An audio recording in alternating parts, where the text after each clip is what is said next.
Emma Kate always thought staying home alone was safe, and Lucas Ryland believed darkness was nothing to fear until the night the blackout came swallowing their world whole and the shadows inside their apartment began to watch, whisper, and move on their own. What followed was not just a fight to survive, but a battle against something that didn't belong to this world, and something that had already claimed a part of them.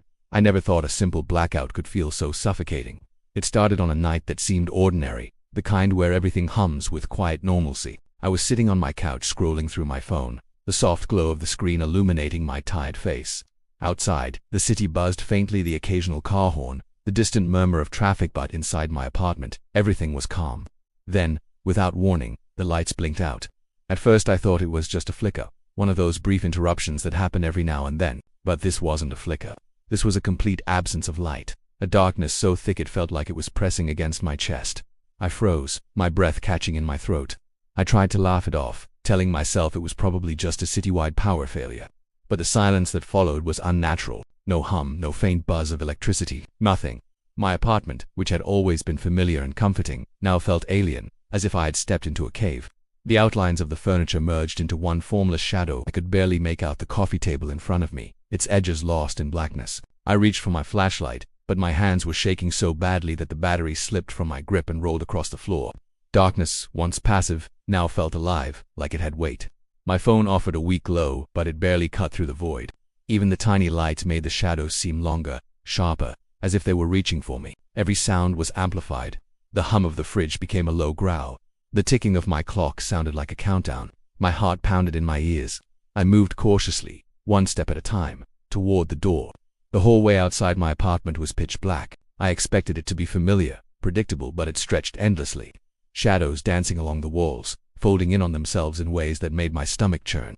And then I saw Ita's shape at the far end, perfectly still, staring, my breath caught. For a moment, I froze, trying to convince myself it was a trick of the light, but my instincts screamed at me that I wasn't imagining it. And just as suddenly as it appeared, it vanished. I tried to rationalize it. Maybe it was my imagination. Maybe the blackout was playing tricks on my mind. But when I looked back at my apartment walls, I noticed something I had never seen before. Thin scratches, long and jagged, etched into the paint as if someone or something had dragged fingernails across them. I had never noticed them before, and yet now they were everywhere, near the baseboards, along the door frames, even across the ceiling. My stomach turned cold. A soft tapping echoed behind me. Slow, methodical. My blood ran cold. My instincts screamed at me to run, but my legs refused to move. I spun around. Nothing, the air was still, but the scratching seemed to grow louder, deeper, more urgent. My pulse raced. I could feel my hands trembling as I reached for anything to defend myself, though I knew instinctively that no object could protect me from whatever was here. I forced myself to keep moving. Stepping toward the living room, my eyes darted across the blackness, searching for any hint of the figure I thought I had seen. That's when I noticed it. The scratches had multiplied, forming patterns that didn't make sense. Lines intersecting at strange angles, almost like symbols. My mind tried to process them, but they felt wrong, alien, as if they were trying to communicate something beyond human comprehension. Then I heard the whisper. It was barely audible, a soft guttural sound that curled around my ears. My name. It wasn't spoken by human lips. It wasn't anything I could identify. My heart skipped a beat. The air grew colder, the shadows stretching longer. My phone flickered weakly, then died completely, plunging me into absolute darkness. I stumbled backward, my hands searching blindly. That's when I felt a presence behind me, brushing against my shoulder. My stomach dropped and I froze, unable to turn around. Every instinct screamed to run, but I couldn't. I could hear my own breath, rapid and shallow, echoing in the room. And then, just as suddenly as it had touched me, the lights returned. Everything looked normal again, except for one horrifying detail. On my couch where I had been sitting moments before, there was a single muddy footprint, too large to be mine, too deliberate to be accidental. My blood ran cold as I realized I was not alone, and perhaps I never had been. I didn't sleep that night. Every creak in the apartment sounded like footsteps pacing outside my door. I told myself it was just my imagination, that the footprint and the scratches were a trick my mind had played on me after the blackout, but a small gnawing part of me knew I wasn't imagining anything. The fear clung to me like a second skin, suffocating and relentless. Every corner of the apartment felt wrong, every shadow a potential hiding place. The next day, I tried to go about my routine, though the world outside seemed absurdly normal. People walked down the streets, chatting and laughing, completely unaware of the darkness lurking just beyond the walls of my apartment. I wanted to run to someone, anyone, to tell them what had happened, but a part of me feared they would think I was insane. And maybe I was. Maybe I was already losing my grip on reality. At home I discovered more scratches. They had appeared in places I hadn't noticed before: the bathroom door, the inside of my closet, even along the edge of the kitchen counter. They weren't random. They formed patterns, lines intersecting in ways that made no sense, almost like symbols I was too afraid to decipher. I tried to erase them, painting over the marks, but they reappeared by the next morning, sharper and deeper than before, as if they were alive. I began recording myself on my phone, leaving it running while I slept, or at least pretending to sleep to catch anything unusual. I needed proof, something to show that I wasn't hallucinating. The next morning I watched the footage with growing horror. Shadows twisted across the walls in impossible ways, bending and stretching like they had minds of their own. At one point, a dark figure appeared behind me, perfectly still, its face blank, reflective, impossible to focus on. I could feel its gaze even as I watched it on the screen, a cold, heavy presence pressing against my chest. That evening the blackout returned, and this time it felt different. It wasn't just the absence of light, it was a living, breathing void that seemed to consume sound itself. The air grew heavy, pressing against my lungs. I was frozen in place when I heard it, faint but unmistakable, a whisper, my name. Not spoken like a human voice, but more like a memory twisted into sound, curling around my mind, scraping at the edges of my sanity. I tried to move, but my body refused. The darkness seemed to grip me, pulling me toward the far corner of the room. I could feel it brushing against my skin, cold and wet, and then my fingers touched something soft. I recoiled in horror. It wasn't fabric, it wasn't a pet, it was hair, long, tangled and damp, and it didn't belong to me. My stomach churned as fear coursed through me, each heartbeat a drum of panic. I stumbled toward the hallway, desperate to escape, but the corridor seemed to stretch further than it should. The apartment, familiar for years, had turned into a labyrinth, shadows folding and twisting in impossible ways. The whispers followed me, repeating my thoughts, anticipating my movements, mocking me. I realized with a sinking feeling that this presence knew me, understood my fear, feeding on it, shaping the environment around me to trap me further. Then, as if to punish me for noticing it, the flashlight I had finally managed to grab flickered violently and died. The darkness consumed me completely. I fell to my knees, gasping, my hands clawing at the walls, searching for anything solid to hold on to. And that's when I saw movement in the shadows, subtle, fluid, deliberate. It wasn't running or walking. It was floating, sliding across the walls like a predator circling its prey. My breath caught in my throat. I backed into the living room and froze. On the floor, where nothing had been before, was a small, dark object pulsing as if it had its own heartbeat. I wanted to touch it, to understand what it was, but an instinct deep in my bones screamed against it. I reached out anyway, and a sharp, burning pain shot through my arm, freezing me in place. The object throbbed violently under my fingers before vanishing into the floorboards as if it had never existed. By the time the lights returned, the apartment was eerily quiet. The shadows had receded, the scratches had multiplied, and the whispers had stopped, but I knew better. They weren't gone. They were patient, biding their time, waiting for the next blackout, the next moment when I was alone and vulnerable. And on the edge of the kitchen counter, freshly scratched into the surface, were two words that made my blood run cold. I see you. By now, I was losing track of time. Days and nights had blended into one endless stretch of fear and exhaustion. Every sound in the apartment made my skin crawl. Every shadow felt like it was watching me, waiting. I could no longer tell if I was awake or trapped in some waking nightmare. The scratches had spread to every surface, forming lines and symbols I couldn't decipher. Each new mark seemed more deliberate, more intelligent, as if they were mapping out my life, my movements, my very thoughts. I had stopped leaving my apartment. Even stepping into the hallway felt dangerous. The building itself seemed hostile. Shadows lurked just out of view, stretching along walls and floors in unnatural ways, following me wherever I went. I would catch glimpses of shapes in the corner of my vision, quick flickers that vanished when I turned my head. Sometimes, I swore I could see them moving through walls, as if the apartment itself had become a living, breathing cage designed to trap me. One night, I woke to the familiar suffocating darkness of a blackout. The air was thick, colder than I remembered, pressing against me like invisible hands.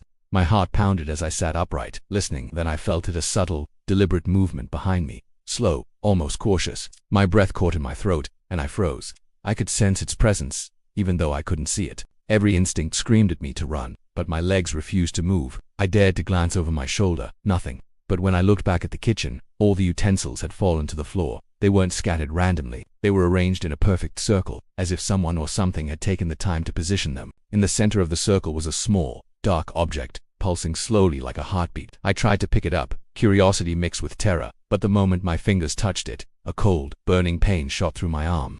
I recoiled, dropping it instantly. It vanished, sinking into the floorboards as if it had never existed. The shadows were learning. They knew my fear, feeding on it, adapting to it. I stopped sleeping completely. Each night brought new horrors. I would hear whispers echoing from every corner of the apartment, repeating my thoughts, mocking my fear. Shadows bent and twisted across walls and ceilings, moving in ways that defied physics. I could feel them pressing against my mind, probing, testing the limits of my sanity. The mirrors were the worst. I could no longer look into them without seeing something that wasn't me. My reflection would distort, stretching unnaturally, twisting into shapes I couldn't recognize. One night, I reached toward the mirror, desperate to understand what I was seeing. My reflection smiled. Not a normal smile, a smile so wide it split the face unnaturally. And in that instant the room went cold and silent, the mirror shattering into jagged pieces before my eyes, as if rejecting my presence. Then I noticed something new. The scratches on the walls were forming words. My name was etched over and over, deep and raw, as if carved by hands that didn't belong to this world. Beneath it, a message I couldn't fully comprehend, but I knew it was a warning. You are next. I traced the lines with my fingers, feeling the rough grooves, the tiny splinters, and the words seemed to thrum with energy, like a heartbeat in the walls. I knew I was being watched, tracked, hunted. By this point, I had stopped trying to escape the apartment. I realized it didn't matter. The darkness could reach anywhere. The shadows were patient, and I was trapped, not by walls or doors, but by something far older, far crueler. The scratching, the whispers, the reflections, they weren't just around me. They were inside me, burrowing into my mind, learning my fears, feeding on them. And the worst part was the anticipation. I could feel it waiting, building towards something inevitable. Every sound, every flicker of movement, every shadow that shifted too quickly reminded me that it wasn't done with me yet. The apartment had become a living entity, a predator, and I was its prey. I realized with a horror that froze my blood that the blackouts weren't just interruptions in light, they were opportunities. Opportunities for it to come closer, to learn more, to prepare. And I knew, without a doubt, that the next blackout would be worse. As I sat in the darkness, the whispers grew louder, almost forming words I couldn't quite understand. The floor beneath me seemed to pulse, like the heartbeat of something immense and ancient. And then, at the edge of my vision, I saw movement again. A figure, featureless, shifting and sliding across the walls, closer than it had ever been before. Its form was blurred, constantly changing, impossible to focus on. And I knew one terrible truth: it wasn't just outside me or around me anymore, it was inside me. And as the blackout pressed in like living suffocation, I realized with dread that I had no idea what it wanted or how far it was willing to go to claim me. By now, I could no longer tell where my mind ended and the darkness began. Every corner of my apartment felt hostile, every shadow a potential predator. Sleep had abandoned me entirely. I stayed awake, pacing the rooms, listening to the faintest creak, the smallest sigh of the building settling around me. Each night brought longer blackouts, deeper shadows, and the whispers had grown louder, more insistent, circling my thoughts until I could barely distinguish them from my own. I had barricaded myself in the bedroom, the only room I still felt even slightly safe in, but the scratches didn't care about barricades. They climbed over the walls, across the doorframe, along the ceiling. I tried marking them, trying to make sense of their patterns, but each mark I made seemed only to feed them, guiding them, sharpening their purpose. The apartment was no longer a home, it had become a map of my fear, with the shadows as cartographers, carefully shaping and molding every corner to trap me. I sat on the bed for hours, my eyes glued to the darkened doorway. Every flicker of movement outside my vision made my stomach twist, and then I felt it. A subtle, deliberate shift in the air, the kind that makes your skin crawl without a sound.